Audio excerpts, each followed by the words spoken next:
तो पहला एपिसोड शुरू होता है जवान लोकनाथ को दिखाते हुए, जो कि एक न्यू बॉर्न बच्चे को लेकर भाग रहा होता है और मंदिर में आ जाता है, जिसके पीछे पीछे पूरा गांव पड़ा हुआ था। लेकिन वो किसी के रोकने से नहीं रुकता और मंदिर के अंदर उस न्यू बॉर्न को लाकर उसे काटने की कोशिश करता है, उसकी बलि देने की कोशिश करता है। इसके साथ ही सीन यहीं पर शिफ्ट हो जाता है। कहानी अब प्रेजेंट टाइम में वापस तितास पर आती है, जो कि हॉस्पिटल में बहुत ही परेशान करी हुई थी, क्योंकि वहाँ पर एक नई लाश आई थी और अभी मितुल भी गायब है। सबको ये लग रहा होता है कि ये लाश उसकी होगी, लेकिन तितास बॉडी को चेक कर खुद को संभालती है और उसके पति आमियो को कॉल करके बताती है कि ये बॉडी मितुल की नहीं है, जिससे उसकी भी जान में जान आ गई थी। अब वो अपनी पुलिस फोर्स के साथ मितुल को जंगल में ढूंढ रहा था। तभी वहाँ पर पेशाच गेनु आकर उनके ऊपर हमला कर देता है और चूक करके मारने ही वाला होता है कि तभी आमियो का जूनियर दीपक उसे शूट कर देता है। लेकिन ऑब्वियस सी बात है कि पिशाच इससे मरेगा नहीं, तो वो दीपक पर हमला करता है और उसका सर धड़ से अलग करके उसे जान से मार डालता है।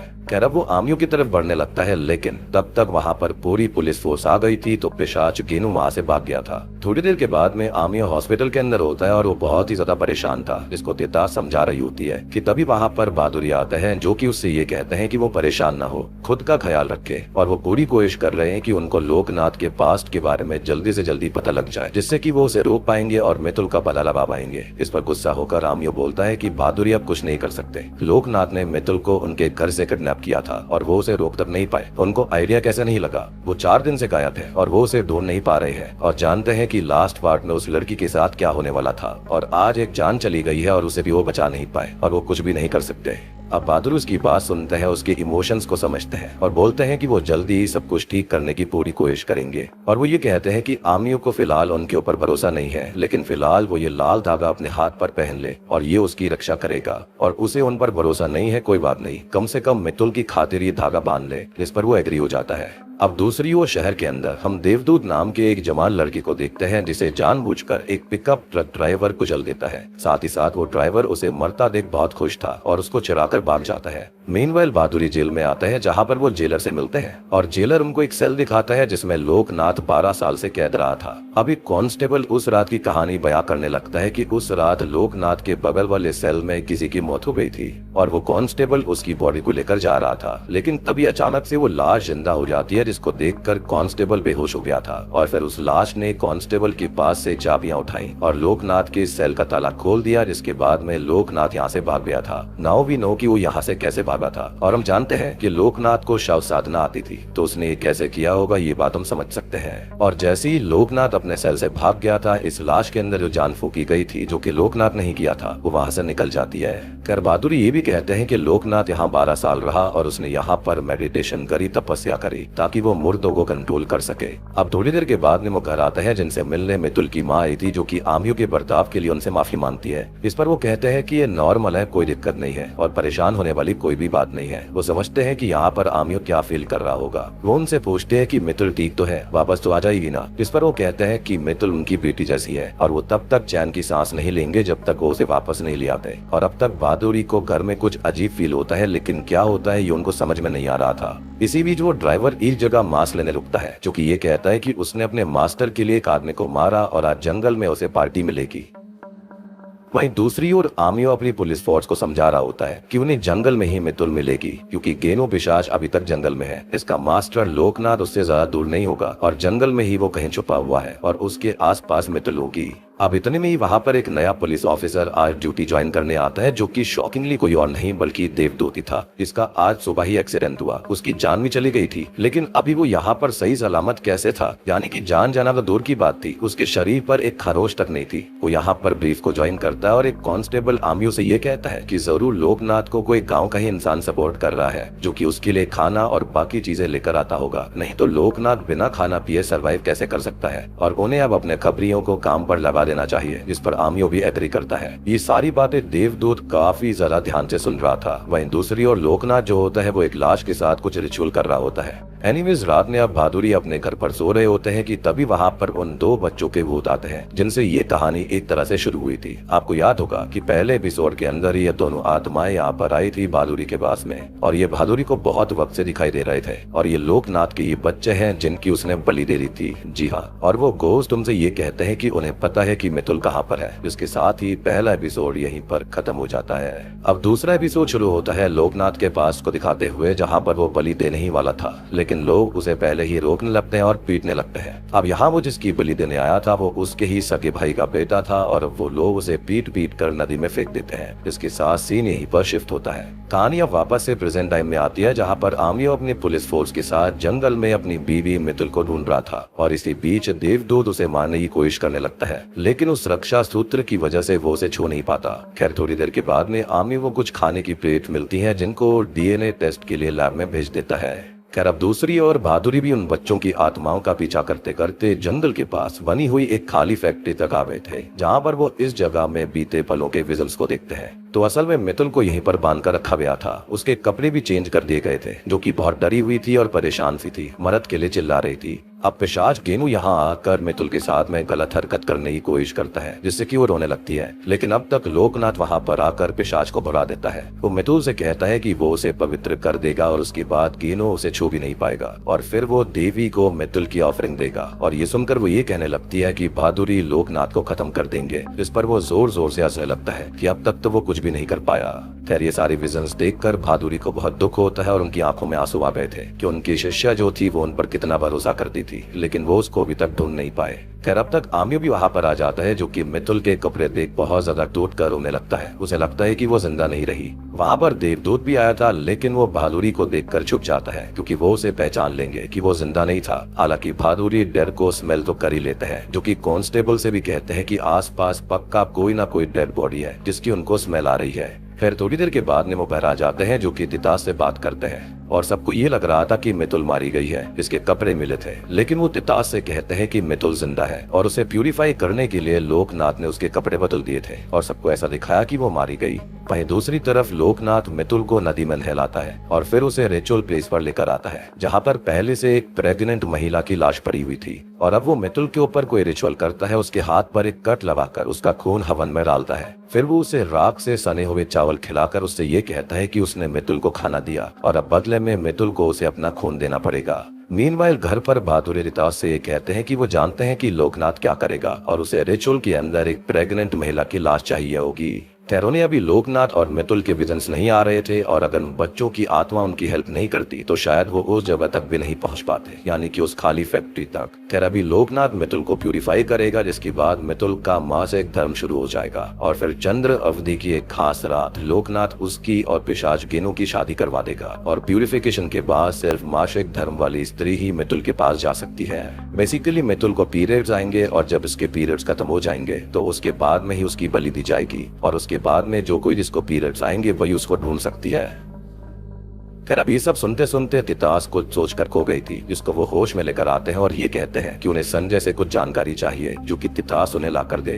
अब तितास जो होती है वो संजय से बात करती है और आकर बहादुरी को ये बताती है कि उसके मामा जी यानी कि संजय के मामा जी भानु यानी कि लोकनाथ अलॉय रिंगी में काम करते थे, रहा करते थे और बिना देर करे बहादुरी वहाँ के लिए निकल जाते हैं और वो ड्राइवर उन पर अभी भी नजर रख रहा था, जिसने की यहाँ पर देवदूत को खत्म किया था। मीनवाइल तितास घर पर आती है, जहाँ पर वो देखती है कि आम ये खुद को खत्म करने की कोशिश कर रहा था, लेकिन वो उसको ये बताती है कि मितुल जिंदा है और अब वो रुक जाता है। तभी दूसरी ओर पुलिस स्टेशन में एक आदमी अपनी प्रेग्नेंट वाइफ की मिसिंग रिपोर्ट लिखाने आया हुआ था और ये वही लेडी थी जो कि हमने शुरुआत में देखी, जिसके सामने कोई और नहीं बल्कि लोकनाथ था, उसके ऊपर रिचुअल कर रहा था। लेकिन यहाँ देवदूत जो कि असल में रियल था ही नहीं बल्कि वो तो एक लाश थी और उसको कंट्रोल करने वाला लोकनाथ ही था। वो उसको मिलता है जो कि उस आदमी को वापस भगा देता है। अब उस प्रेग्नेंट लेडी की लाश को असल में पिशाच गेनू खा रहा था, जिससे लोकनाथ ये पूछता है कि बहादुरी उस फैक्ट्री तक कैसे पहुंचा। इस पर वो ये कहने लगता है कि ये उसको नहीं पता और वो उसे जंगल में अकेले ही दिखाई दिया था, मतलब कि पिशाच बच्चों की आत्मा को नहीं देख पाया था। वो आगे बताता है कि अब बहादुरी अलॉय रिंगी जा रहा है, जिस पर लोकनाथ घमंड से कहता है कि बहादुरी वहां पर जाकर उसका पास्ट नहीं ढूंढ पाएगा और उसके बनाए हुए इल्यूजन्स में ही फंस कर रह जाएगा। मीनवाइल बहादुरी कार से अलॉय रिंगी जा रहे थे, लेकिन रास्ते में उन्हें मितुल खड़ी हुई दिखाई देती है, तो वो ड्राइवर से गाड़ी रुकवाने के लिए उसका हाथ पकड़ लेते हैं, जिससे कि कार एक पेड़ से क्रैश हो जाती है। जिसके साथ ही दूसरा एपिसोड यहीं पर खत्म हो जाता है। तीसरा एपिसोड शुरू होता है जवान बहादुरी से, जो कि एक पजेस्ड हुई लड़की का एग्जॉर्सिज्म करने के लिए आए हुए थे कि तभी उनकी बीवी निवेदिता की सोल उनके पास आती है, जिसको देखकर वो बहुत ही ज्यादा परेशान हो जाते हैं क्योंकि वो कुछ समझ चुके थे और वो सोल उन्हें एक स्माइल लेकर गायब हो जाती है। अब इतने में ही एक नौकर वहाँ पर आकर उनको ये खबर देता है कि उनकी पत्नी का देहांत हो चुका है और इसी के साथ सीन यहीं पर शिफ्ट होता है। कहानी प्रेजेंट टाइम में आती है जहाँ पर उनकी कार क्रैश हुई थी, लेकिन किस्मत से वो और उनका ड्राइवर बिल्कुल ठीक था। जहाँ पर ड्राइवर उनसे ये कहता है कि अब उनको वापस घर जाना चाहिए, जिस पर वो ये कहने लगता है कि नहीं, वो अलॉय रिंगी जरूर जाएंगे और सामने वाली हर एक चीज इल्यूजन होगी जिसको वो पार कर लेंगे। अब इसी बीच घर पर तितास यहाँ पर बहादुरी की बात को सोच रही थी कि एक माशिक धर्म वाली स्त्री ही मितुल के पास जा सकती है और अब तितास को पीरियड्स आ जाए तो उसके लिए वो टैबलेट्स ले लेती है और एक तरह से उसने अपनी प्रेगनेंसी रोक दी थी, जो कि एक बहुत ही बड़ा सेक्रीफाइस था। दूसरी ओर आमियो जो है वो देवदूत के साथ जंगल से बाहर आता है क्योंकि उसको पता चल गया था कि जंगल के अंदर जाकर खाने वाला और शराब पीने वाला आदमी दोना है और ये वही ड्राइवर है जिसने देवदूत को मार दिया था और बहादुरी पर नजर भी रख रहा था। कर ये लोग दोना को देखते हैं जिसका वो पीछा करते हैं और आगे चलकर आमियो उसको पकड़ भी लेता है, लेकिन यहाँ पर देवदूत उसे ही शूट करके खत्म करने वाला था। ऑब्वियस ही बात है कि ये यहाँ पर लोकनाथ के कंट्रोल में था, लेकिन अब तक वॉकी टॉकी पर खबर मिलती है कि गेनो पिशाच कहीं पर स्पॉट हुआ है और अभी आमियो का ध्यान भटक जाता है तो उससे छूट कर दोना वहाँ से भाग गया था। अब तभी दूसरी ओर बहादुरी अलॉय रिंगी पहुंच जाते हैं जहां पर वो एक आदमी से लोकनाथ के बारे में पूछताछ करते हैं तो वो ये बताता है कि हाँ, वो शुरू से यहीं पर रहता था, लेकिन वो बहुत ही अजीब इंसान था। वो शमशान में बैठकर साधना किया करता। लोगों का तो यहाँ तक ये कहना था कि वो लाशों को खाता भी था। उसके माता पिता ने परेशान होकर उसको घर से निकाल दिया था और उसके बड़े भाई ने उसे घर में जगा दी थी, लेकिन उसने तो उनके ही छोटे से बेटे की बलि देने की कोशिश करी थी और यही सीन शुरुआत में दिखाया गया था, जिसके बाद उसे लोगों ने पीट पीट कर अधमरा करके नदी में फेंक दिया। अब बाद में ये पता लगा कि उसे नदी के दूसरी तरफ के गांव चौबचिया में रहने वाली एक महिला ने अपने घर में रहने की जगह दी थी और उसके बाद क्या हुआ ये बात उसको नहीं पता। खैर भी लोग उस गांव के अंदर उस घर पर जाते हैं जहां पर लोकनाथ रहा करता था और ये घर किसी चिन्मयी नाम की एक लेडी का था। अब वो अकेले अंदर जाते हैं जहां पर उन्हें एक विजन के अंदर चिन्मयी दिखाई देती है, पर तुरंत ही उनका विजन टूट जाता है और घर का दरवाजा अपने आप बंद हो गया था। अब उनको उनकी पत्नी निवेदिता की आत्मा दिखाई देती है जो कि उनके मरे हुए न्यू बॉर्न बेटे की लाश के साथ थी, जिसको देखकर वो बहुत ही ज्यादा परेशान हो जाते हैं। तो असल में उनकी बीवी जब लेबर में थी जो उनके साथ रुकने के लिए बोल रही थी, लेकिन उन्हें उस शुरुआत वाली पोजेस्ड हुई लड़की की हेल्प करने जाना था और वो अपनी वाइफ के पास नहीं रुक सकते थे। जिसके बाद हुआ ये कि उनकी वाइफ डिलीवरी के टाइम अपने बेटे के साथ ही खत्म हो गई थी और यही ट्रॉमा उन्हें आज तक हॉन्ट करता है और यही उनकी सबसे बड़ी वीकनेस है, सबसे बड़ा डर है। उनकी हालत बहुत खराब हो जाती है कि तभी ड्राइवर उनको आकर बाहर ले जाता है। वो उसे कुछ टाइम अकेले रहने के लिए बोलकर बाहर ही बैठ जाते हैं और वहाँ पर लोकनाथ की बीवी रोमा की आत्मा आती है जो कि उनसे कहती है कि वो जानती है कि मितुल कहाँ पर है, लेकिन आगे कुछ बोल पाती इससे पहले ही लोकनाथ उसे वापस खींच लेता है। अब वो रोमा की आत्मा को तड़पाने लगता है और वो ये कहने लगती है कि वो उसके रास्ते में नहीं आएगी, बहादुरी की हेल्प भी नहीं करेगी, लेकिन वो बस मितुल को वहाँ से जाने दे। लेकिन लोकनाथ ये नहीं करना चाहता था। तभी उसके दोनों बच्चों की आत्मा भी उसके सामने आती है जो कि ये कहते हैं कि वो उनकी माँ को ना सताए और बहादुरी को उन्होंने ही रास्ता दिखाया था। इसको सुनकर वो हड्डी से बना हुआ एक यंत्र बजाता है जिसकी आवाज से मितुल, रोमा और दोनों बच्चों को तकलीफ होने लगती है और बस दोनों ही बच्चों की आत्माएं चिड़िया बन जाती है, कैद हो जाती है और इसी के साथ यहीं पर तीसरा एपिसोड खत्म हो जाता है। अब चौथा एपिसोड शुरू होता है चिन्मयी की बैक स्टोरी से, जो कि असल में गाँव की एक चिकित्सक होती है और गांव के लोग उसके पास बेहोश लोकनाथ को लेकर आए थे जो कि उनको नदी में मिला था, जिसका वो इलाज करने लगी। खैर प्रेजेंट टाइम में सुबह सुबह बहादुरी चिन्मयी के घर के अंदर जाते हैं और अपने ड्राइवर से ये कहते हैं कि जब तक वो खुद से बाहर ना आए कोई भी उनको डिस्टर्ब नहीं करेगा, चाहे कुछ हो जाए। खैर वो अंदर जाते हैं, लेकिन फिर से निवेदिता की आत्मा उनको हॉन्ट करने आती है जो कि ये कहती है कि उनकी वजह से वो और उसका बेटा मारा गया था। साथ ही साथ वो उन्हें उन दोनों के मौत के विजन्स भी दिखाने लगती है, लेकिन अब बहादुरी उससे ये कहते हैं कि ये एक छलावा है और वो उनको नहीं रोक पाएगी क्योंकि निवेदिता और उनका रिश्ता कैसा था ये लोकनाथ नहीं समझता।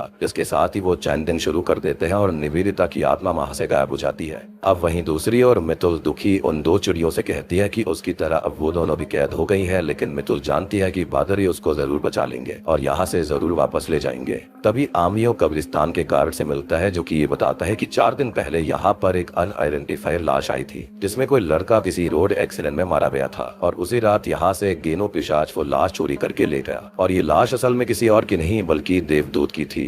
और तभी आमियो जो होता है कांस्टेबल को हॉस्पिटल भेज देता है उसी अनआइडेंटिफाइड लाश की जांच करने के लिए, जिसके साथ देवदूत भी जाता है। हॉस्पिटल में तितासी वो रजिस्टर चेक करने लगती है जिसे देवदूत मारने आगे बढ़ रहा था, लेकिन अब तक कोई पेशेंट उसे बुला लेता है तो वहाँ से चली जाती है। अब कांस्टेबल वो रजिस्टर देखता है जिसमें उसे देवदूत का ही नाम मिल जाता है, जिसको देखकर वो शॉक्ड रह गया था। लेकिन अब तभी देवदूत उसे जान से मारकर रजिस्टर का वो पन्ना फाड़ के अपने साथ ले जाता है ताकि वो पकड़ा ना जाए। अब तभी बहादुरी चिन्मय के घर के अंदर ध्यान लगाकर उसकी कहानी के विजन्स देखते हैं। और दोस्तों अब यहाँ पर खुलते हैं इस कहानी के और लोकनाथ की जिंदगी के असली पत्ते कि आखिरकार उसका मकसद है क्या। तो असल में चिन्मय ने ही उसका इलाज करके उसे ठीक कर दिया था, उसकी जान बचा ली थी और वो यहीं पर रहने लगा। दोनों को एक दूसरे से प्यार हो गया और एक दिन चिन्मय ने उससे ये पूछा कि वो नदी में कैसे गिरा, तो उसने उसे सारा सच बता दिया कि उसे लोगों ने पीट कर उसमें फेंक दिया था। वो बताता है कि बचपन से ही उसे शमशान काली अपने में दिखाई देती थी जिन्हें वो बहुत मानने लगा था और उनके लिए ध्यान करने के लिए शमशान जाया करता, लेकिन लोगों को वो अजीब लगता था।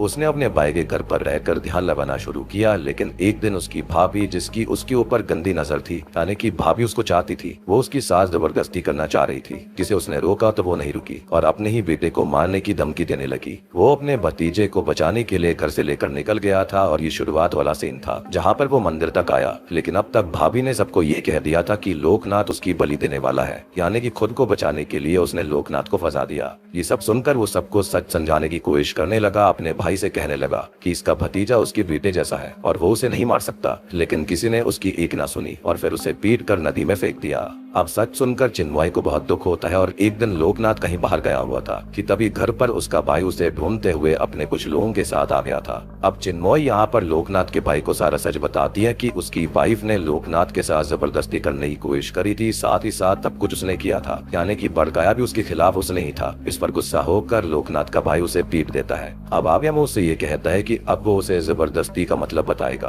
अब लोकनाथ का भाई और उसके लोग चिन्मय के साथ गलत काम करते हैं, जिसके बाद वो उसे स्टैब करके मरता हुआ छोड़कर घर से निकल जाते हैं। थोड़ी देर के बाद में लोकनाथ घर आता है, जो कि ये देखकर बहुत ज्यादा परेशान हो गया था, जिसकी बाहों में आकर वो अपना दम तोड़ देती है, लेकिन वो उससे उसी वक्त वादा करता है कि वो उसे वापस जरूर लेकर आएगा, उसे जिंदा करेगा। और इसी के साथ में चौथा एपिसोड यहीं पर खत्म हो जाता है। तो पांचवा एपिसोड शुरू होता है लोकनाथ से ही, जो कि चिन्मय की मौत के बाद से ही शमशान में गहरा ध्यान करने लगा और उसका ध्यान इतना ज्यादा अटूट और शक्तिशाली था जो कि रोज देवी की चलने की आवाज की तरह सुनाई देता था, यानी कि ऐसा लगता वहाँ पर खुद देवी चल रही है। वहाँ पर रहने वाले तांत्रिक लोकनाथ से कहते थे कि उसका ध्यान बहुत ही प्रबल है, वो जो कुछ भी चाहता है उसको मिल जाएगा, लेकिन उसे अपनी विद्या को और बढ़ाने के लिए बहादुरी का शिष्य बनना होगा। जिसके बाद से ही वो बहादुरी के पास जाता है, जो कि उससे मिलते नहीं है। तो वो एक पूरा हफ्ता उनके घर के बाहर हाथ जोड़कर बैठा रहता है, उनका इंतजार करता रहता है। फाइनली वो उसे घर के अंदर बुलाते हैं, जिनसे वो ये कहता है कि देवी उसके सपने में आती है और देवी ये चाहती है कि बहादुरी के हाथों ही उसको तंत्र विद्या मिले।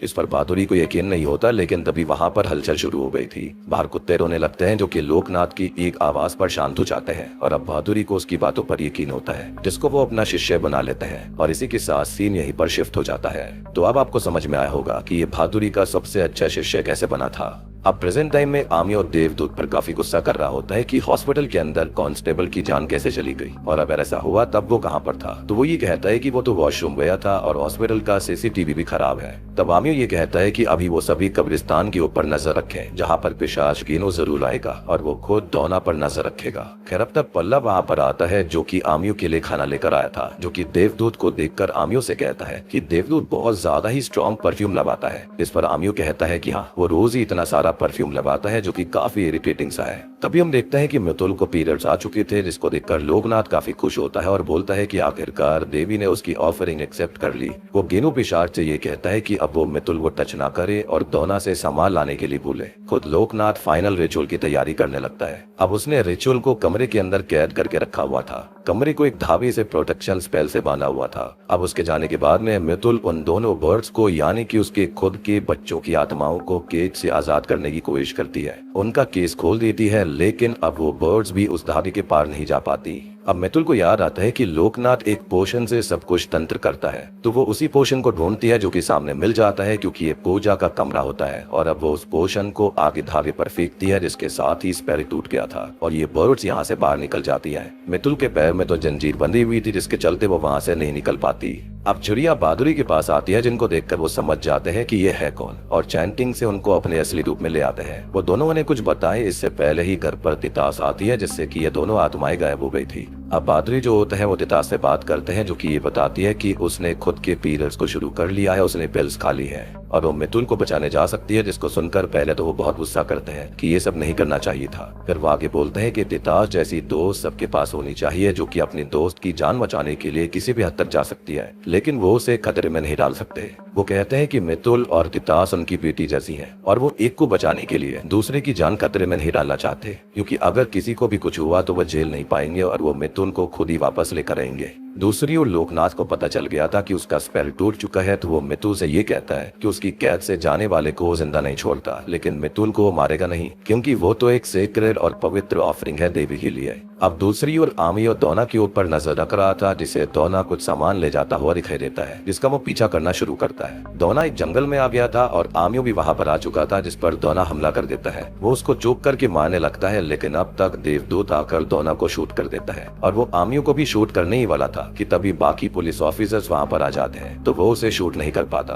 अब तक बहादुरी आमियो को कॉल करके जल्दी ही अपने घर आने के लिए बोलते हैं और आमियो देवदूत को साथ चलने के लिए बोलता है, जिसको सुनकर वो फिर से परेशान हो गया था। एस बहादुरी उसको पहचान लेंगे कि वो जिंदा नहीं है बल्कि मरा हुआ है और उसको कंट्रोल करने वाला कोई और नहीं बल्कि पिशाच खुद था। मीनवाइल बहादुरी एक रिचुअल करते हैं और चिन्मोई की स्पिरिट को बुलाते हैं जिससे वो माफी मांगते हैं कि उनको ये करना पड़ रहा है, लेकिन उनके पास यही एक रास्ता है और चिन्मोई ये बताए कि उसकी बॉडी कहाँ पर गाड़ी गई है और वो उन्हें बताकर गायब हो जाती है। मीनवाइल तितास अपनी कार से कहीं जा रही थी जिसे वो दोनों बच्चों की आत्माएं दिखती है जो कि उसे मितुल के पास जाने के लिए कहते हैं और वो अपने पीछे पीछे उस जंगल तक उसको ले आते हैं। एक जगह आकर एक खास धुएं से तितास बेहोश हो गई थी और होश में आने पर वो आगे बढ़ती है तो उसे वो घर मिल जाता है जहाँ पर मितुल कैद थी। वो मितुल को देखकर बहुत खुश होती है कि वो जिंदा है। उसके पास जाकर वो उसको आजाद करने की कोशिश करती है, लेकिन मितुल कहती है कि अभी लोकनाथ ध्यान कर रहा है और गेनो पिशाच यहीं आसपास होगा, तो तितास यहाँ से चली जाए, नहीं तो गेनो उसको मार डालेगा। जिस पर तितास ये कहती है कि वो उसे ऐसे नहीं छोड़ सकती। तो मितुल आगे ये कहती है कि गेनो पिशाच उसको तो नहीं छू सकता, लेकिन वो तितास को नुकसान पहुंचा सकता है, उसको खतरा है, तो वो अभी यहाँ से निकल जाए और बहादुरी को यहाँ पर भेजे। तितास उसकी बात मान जाती है तो यहाँ से जाने लगती है, लेकिन बाहरी गेनो पिशाच उसको देख लेता है जो कि उसका पीछा करने लगता है और उस पर हमला कर देता है, जिसके साथ ही 5वां एपिसोड भी यहीं पर खत्म हो जाता है। तो दोस्तों अब हम आ जाते हैं निकोश हाया सीजन 2 के आखिरी एपिसोड पर, यानी कि फिनाले एपिसोड 6 पर। तो छठा एपिसोड शुरू होता है गेनो पिशाच को दिखाते हुए जिसने कि तितास के ऊपर हमला कर दिया था, लेकिन अब तक समीर वहां पर आ जाता है और समीर का पहले गेनो पिशाच से सामना हो चुका है। वो तितास से जाने के लिए कहता है और खुद गेनो पिशाच के गले में एक सरिया स्टैब कर देता है। और अगर आपने सीजन 1 देखा होगा तो आपको समीर यानी कि उस हॉस्पिटल वार्ड बॉय के बारे में याद होगा जहाँ पर उसने इस पिशाच को देखा था, तो तब से ही ये इसके पीछे है। अब हिम्मत करके पिशाच के अंदर उसने सरिया डाल तो दिया था, लेकिन यहाँ पर पिशाच काफी स्ट्रांग होता है और वो इससे नहीं मरने वाला था। अब वो उसी सरिये के जरिए यहाँ पर करता यह है कि वो समीर को खत्म कर देता है। हालांकि अब तक तितास वहाँ से भाग चुकी थी, तो यहाँ पर समीर का सेक्रीफाइस कामयाब हुआ तितास को दूर भेजने में। दूसरी ओर पल्लव जो होता है वो हॉस्पिटल में तितास को लेने आया था, जिसे नर्स के पास रिसेंट में मरे हुए लोगों के डॉक्यूमेंट्स मिलते हैं और वो देवदूत के डॉक्यूमेंट देखकर उसे पहचान लेता है। वो तुरंत ही आमियो को कॉल करने लगता है, लेकिन उसके नेटवर्क नहीं आ रहे थे तो यहाँ पर कुछ नहीं होता और फिर वो बहादुरी को कॉल करके सब बता लेता है। इतने में ही तितास यहाँ पर आ जाती है जो कि रोने लगती है और वो उसको संभालता है। अब दूसरी ओर आमियो देवदूत के साथ ही जा रहा था और देवदूत रास्ते में गाड़ी रोक देता है और यहाँ पर आमियो का हाथ का जो रक्षा सूत्र था वो भी कहीं गिर गया था। तो अब देवदूत उस पर हमला करके उसे जान से मारने वाला होता है, लेकिन तब तक बहादुरी वहाँ पर आकर उसे खत्म करके आमियो की जान बचा लेते हैं। अब वो आमियो के साथ अलॉय रिंगी जाते हैं जहाँ पर मंदिर के बाहर ही लोकनाथ ने चिन्मोई की बॉडी को दफनाया था, जिसके रिमेन्स यानी कि हड्डियों को वो निकाल लेते हैं। इधर गेनो पिशाच मितुल को साड़ी देकर कहता है कि वो तैयार हो जाए और आज उनकी शादी है। सेम चीज यहाँ पर लास्ट में भी करने की कोशिश करी थी लोकनाथ ने, यानी कि सीजन 1 में। और अब मितुल देवी से ये कहती है कि अगर यही उसका नसीब है तो वो ऐसे ही मरना स्वीकार करेगी। फाइनली अब लोकनाथ उसकी और गेनो पिशाच की शादी शुरू करता है और वहीं आमियो के साथ बहादुरी जंगल तक आते हैं, लेकिन उसे बाहर ही रुकने बोलते हैं क्योंकि यहाँ से आगे उन्हें अकेले लड़ना होगा। वो अंदर जाते हैं और उनको भी वो स्मोक मिलता है, लेकिन ये लोकनाथ का ही एक प्रोटेक्शन स्पेल था जिसका सामना तितास ने भी किया था। इसको वो तोड़कर आगे जाते हैं, वो बेहोश नहीं होते और वो बच्चों की आत्माएं उनको रास्ता दिखा रही थी। फाइनली वो अपने शिष्य के सामने आते हैं, यानी कि लोकनाथ के सामने, और कहते हैं कि वो जो भी कर रहा है उसमें सफल नहीं होगा। चिन्मय की बॉडी तो उनके पास है और मितुल भी अब पीरियड पर नहीं है, तो उसकी और गिनो पिशाच की शादी होने से कोई फायदा नहीं होगा। देवी सेक्रीफाइस यहाँ पर एक्सेप्ट नहीं करेंगी। लोकनाथ परेशान हो जाता है और सोचने लगता है कि सडनली ऐसे कैसे हो गया। तो तितास असल में मितुल को पीरियड्स रोकने वाली टैबलेट देकर गई थी जिससे कि उसके पीरियड्स रुक चुके थे। लोकनाथ गुस्से में आकर गिनो पिशाच से कहता है कि अब ये लड़की काम की नहीं है, मितुल को वो जला दे। लेकिन अब तक बहादुरी चिन्मय की बॉडी के रिमेन्स को ही आग में डाल देता है। वही रोमा यानी कि उसकी बीवी की आत्मा आकर गिनो पिशाच को मितुल से अलग करती है और उसको भी जलाकर खत्म कर देती है। लोकनाथ गुस्से में कहता है कि वो चिन्मय को वापस लेकर आएगा, लेकिन तब खुद ही चिन्मय की आत्मा उसकी जुबान काट देती है, क्योंकि वो जो कुछ भी कर रहा था गलत कर रहा था और चिन्मय ने ऐसे आदमी से प्यार नहीं किया था। उस वक्त जिस लोकनाथ से उसने शादी करी थी वो अलग था और अब जो वो बन चुका है वो अलग था। वो हैवान बन चुका था। उसने कितने लोगों को मारा था इस चक्कर में, यानी कि चिन्मय को जिंदा करने के चक्कर में। यानी कि सारी सिद्धियां वो चिन्मय को ही जिंदा करने के लिए कर रहा था, लेकिन ये चीज चिन्मय को गवारा नहीं थी। अब बहादुरी ये कहता है कि अब कभी भी वो चिन्मय का नाम नहीं ले पाएगा, क्योंकि उसकी जुबान बहुत गंदी हो चुकी थी, वो बहुत ही गलत हो चुका था और अब चिन्मय का नाम लेने तक के वो काबिल नहीं बचेगा। वो अब कभी भी मंत्र चैंटिंग नहीं कर पाएगा और कितना भी ध्यान कर ले सिद्धि नहीं पा पाएगा। और अब चिन्मय की आत्मा को भी मुक्ति मिल गई थी, जिसे लोकनाथ ही मुक्त नहीं होने दे रहा था ताकि वो उसको जिंदा कर सके। लेकिन चिन्मय की आत्मा ऐसा नहीं चाहती थी कि उसका जिंदा होना कई और लोगों की बलि बन जाए। साथ ही साथ हम देख पाते हैं कि रोमा की भी आत्मा मुक्त हो जाती है। अब भालूरी मितुल को लेकर जंगल से बाहर आते हैं और उसे देखकर आमियों की जान में जान आती है कि वो जिंदा थी। इसी के साथ में निकोश हाया सीजन 2 यहीं पर खत्म हो जाता है। तो दोस्तों ये थी निकोश हाया सीजन 2 फिल्म की कहानी, जो कि एक किताब की कहानी के ऊपर आधारित है। उसकी भी 2 वॉल्यूम है, इसलिए इन लोगों ने यहाँ पर 2 सीजन्स निकाल दिए। यहाँ पर सीजन 2 जो है वो सेंस बनाता है सीजन 1 के कॉन्टेक्स्ट में, क्योंकि सीजन 1 के अंदर जो था ना, यहाँ पर लोकनाथ का क्लियर मोटिव नजर नहीं आया था, लेकिन सीजन 2 के अंदर उसको एक क्लियर मोटिव दिखाया गया है कि आखिरकार वो ये सब कर क्यों रहा था, जिसके चलते उसने अपनी बीवी को मार डाला, अपने बच्चों को भी बलि चढ़ा दी। और यही चीज चिन्मय को गवारा नहीं थी कि उसने प्यार तो किया था, लेकिन प्यार के चक्कर में वो यहाँ पर कितने लोगों की बलि दे रहा था। तो उम्मीद करता हूँ कि आपको सीजन 2 और सीजन 1 दोनों अच्छे लगे होंगे, समझ में आ गए होंगे। वीडियो अच्छी लगी तो लाइक कर दीजिए, चैनल के ऊपर नए हो तो सब्सक्राइब कर लो।